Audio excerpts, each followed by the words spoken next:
Assalamualaikum warahmatullahi wabarakatuh. Bagaimana kabar Ananda Umi? Semoga Ananda Umi di hari Kamis ini dalam keadaan sehat walafiat dan tentunya masih bersemangat ya nak menunggu materi hari ini.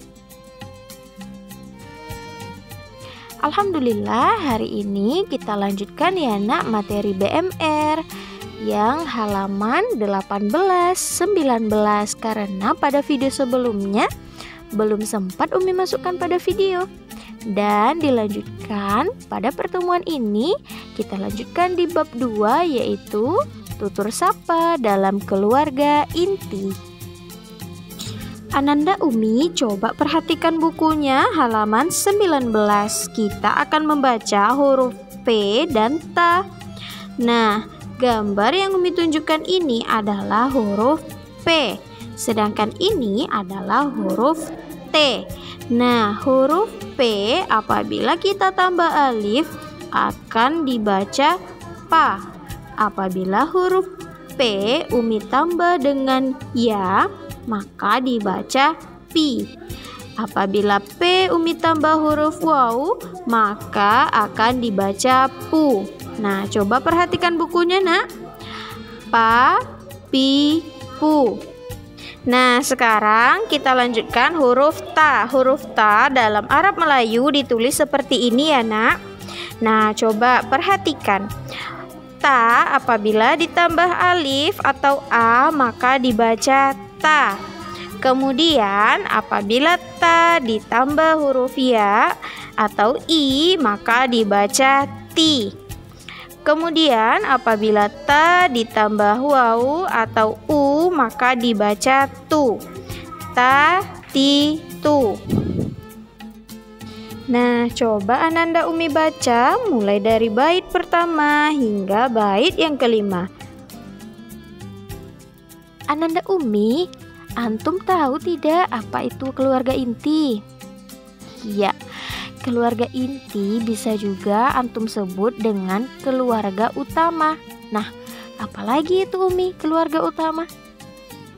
Yakni terdiri dari orang tua dan anak. Keluarga inti itu nak, ada ayah, bunda, dan anak. Nah, orang tua biasanya disapa dengan ayah dan bunda. Sedangkan anak adalah diri kita sendiri dan juga saudara kita yang tinggal serumah. Nah, biasanya tutur sapa dalam keluarga, orang tua kita panggil ayah dan bunda. Kalau saudara kita biasanya kita panggil abang, kakak, atau adik. Ayah dan bunda adalah orang tua kita. Kita harus hormat, patuh, dan taat kepada ayah dan bunda. Dengan begitu, kita patut disebut anak yang berbakti. Tanda bakti kita akan dapat dilihat dari cara kita bertutur sapa, nak. Misalnya, bicara lemah lembut dan menyapa ayah dan bunda dengan panggilan yang patut. Ayah bunda adalah orang tua yang mesti kita hormati. Setiap perkataannya wajib kita dengar. Segala petunjuknya patut jadi pedoman. Apapun perintahnya harus kita turuti. Maka dengan demikian kita akan disebut anak yang berbakti. Ananda Umi, anak yang berbakti akan terlihat dari caranya bersikap, bertutur kata, dan bertutur sapa terhadap kedua orang tuanya. Adapun cara kita bersikap yaitu yang pertama, memberitahu dan meminta izin kepada ayah dan bunda ketika ingin keluar rumah. Misalnya ketika hendak berangkat ke sekolah ataupun ingin bermain bersama teman. Yang kedua, mengulurkan salam dan mencium tangan ayah dan bunda ketika akan keluar rumah ataupun baru tiba dari luar. Yang ketiga, tidak boleh duduk lebih tinggi dari orang tua, nak. Misalnya, ketika ayah bunda duduk di lantai, maka kita tidak boleh duduk di kursi. Yang keempat, Ketika harus melintas di depan ayah dan bunda, badan kita rendahkan sambil tangan kanan dijuntai ke bawah ya nak, sebagai isyarat meminta jalan.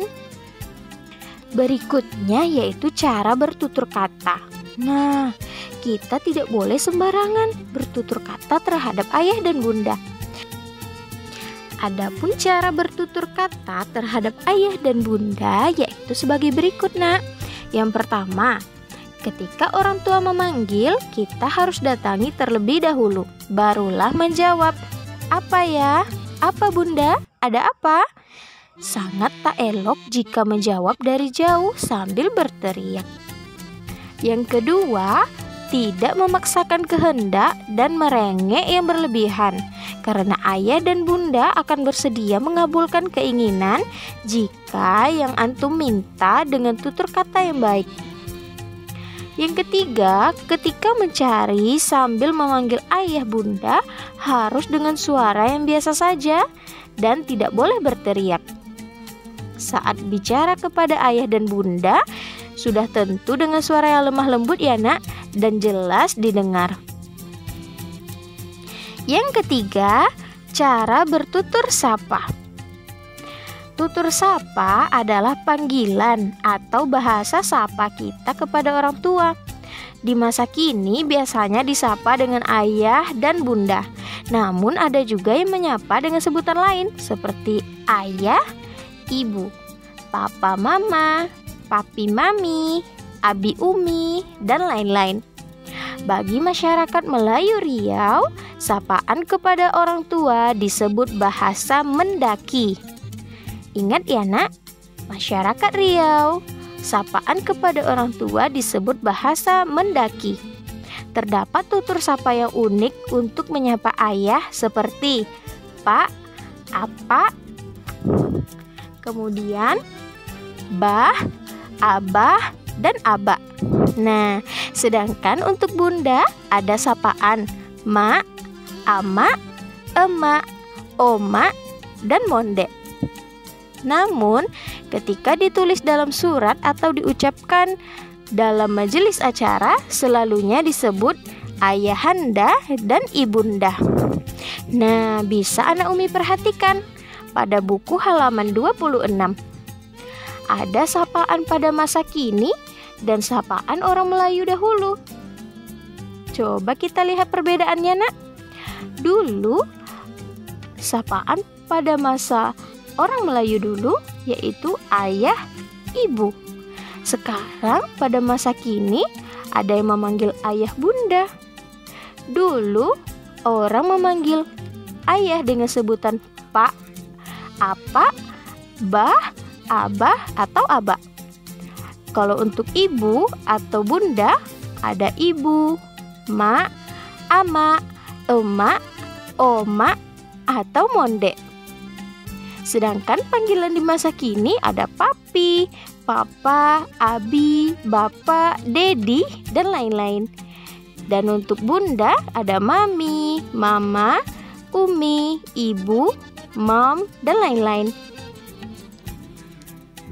Terlihat jelas karena apa perbedaan sapaan orang dahulu dengan sapaan pada masa kini. Tutur sapa terhadap orang tua bukan sekedar panggilan saja, melainkan harus diiringi juga dengan cara bersikap dan bertutur kata yang baik. Apapun panggilan Ananda Umi terhadap ayah dan bunda di rumah, Umi harapkan diiringi ya nak dengan sikap dan tutur sapa yang baik kepada ayah dan bunda. Jangan lupa diterapkan bagaimana cara menjadi anak yang berbakti terhadap ayah dan bunda. Umi minta Ananda Umi silahkan dipraktekkan ya nak di rumah. Bagaimana cara bersikap, cara bertutur kata, dan cara bertutur sapa terhadap ayah dan bunda. Silahkan divideokan baik cara bersalam, cara berjalan di depan orang tua, atau cara menjawab panggilan ayah dan bunda. Tetap semangat, tetap jaga kesehatan. Semoga materi hari ini bermanfaat ya nak. Wassalamualaikum warahmatullahi wabarakatuh.